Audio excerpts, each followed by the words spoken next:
When you're growing up in life, it actually sort of matters to people how you look. And then it matters to you because it matters to others. Why? Why does it matter how you look? Because if they don't like you, then who will? If they don't accept you, then who will? And the fear that we have is that we're going to be alone. There are some things in life that are out of your control that you can't change and you got to live with. The choice that we have, though, is either to give up or keep on going. I want to ask you, what are you going to believe? Are you going to believe in yourself? Are you going to believe everybody else's judgment on you? Are you going to believe people when they say that you're a failure? No one really likes you, no one really cares about you. It's the fact that people put you down. People don't even look you in the eye.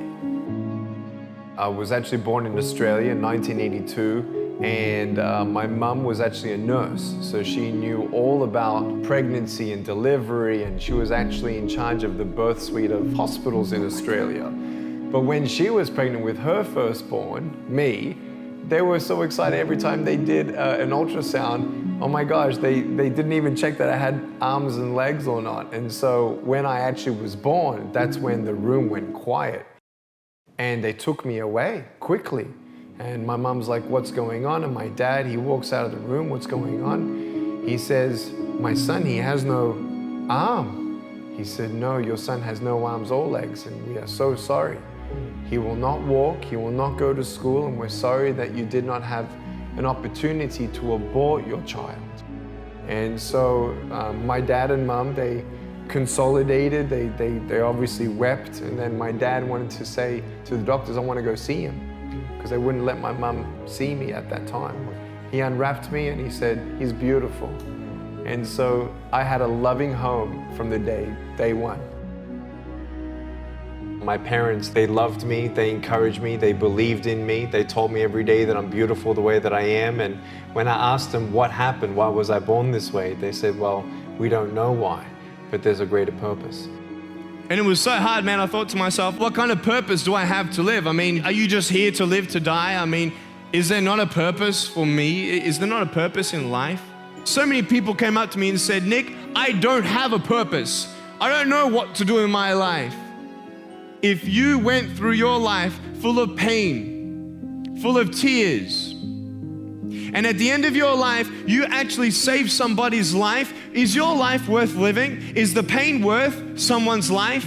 If you could actually save somebody, can you imagine? If you actually saw somebody nearly get run over a car, you dive and get them out of the way of the car, for instance, an example, would that be worth living? You save somebody's life.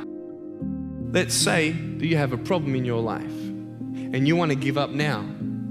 Imagine if someone 10 years older who's gone through the exact same thing that you have actually got through it and came to you and said, you know what? I know how it feels. I've been there. I've been going through what you're going through now, but I'm still here. Would that not encourage you? Could that possibly save your life?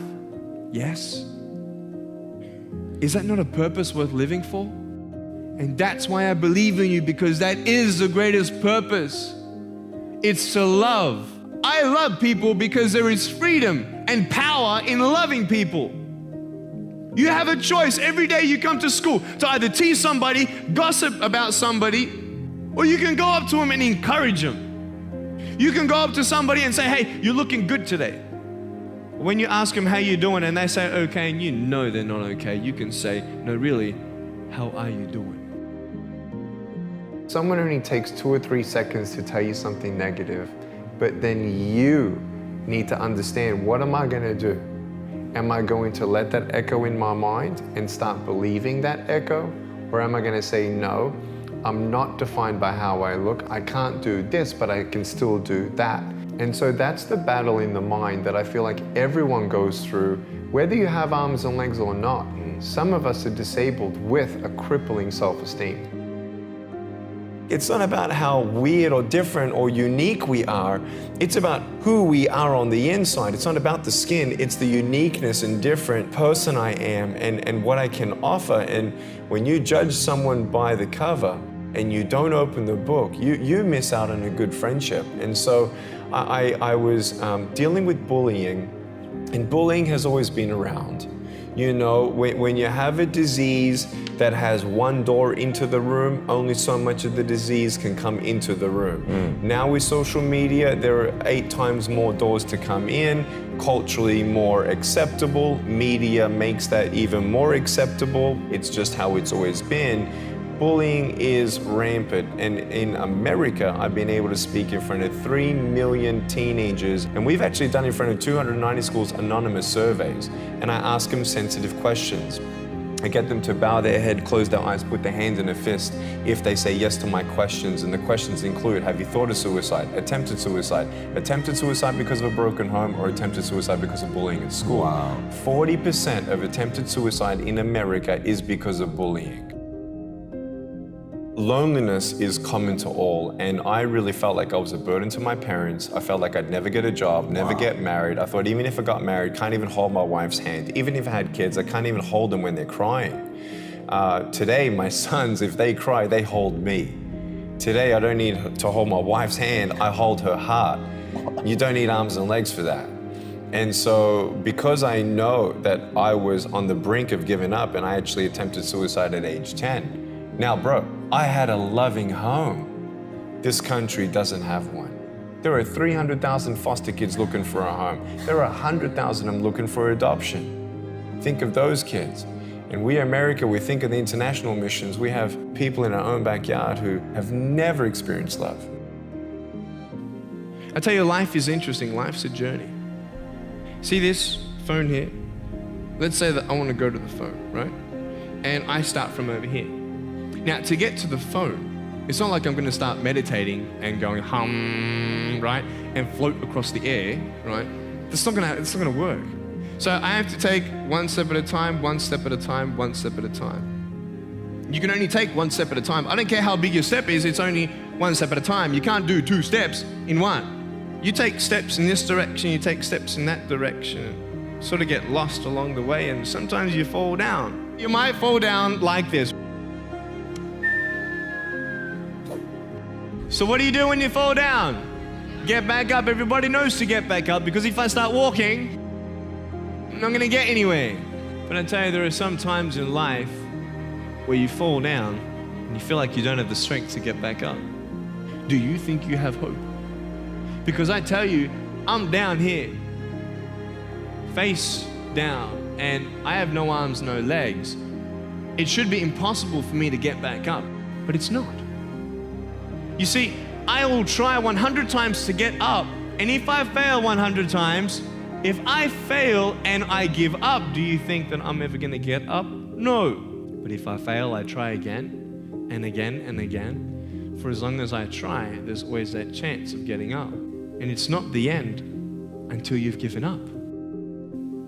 And you will find that strength to get back up like this.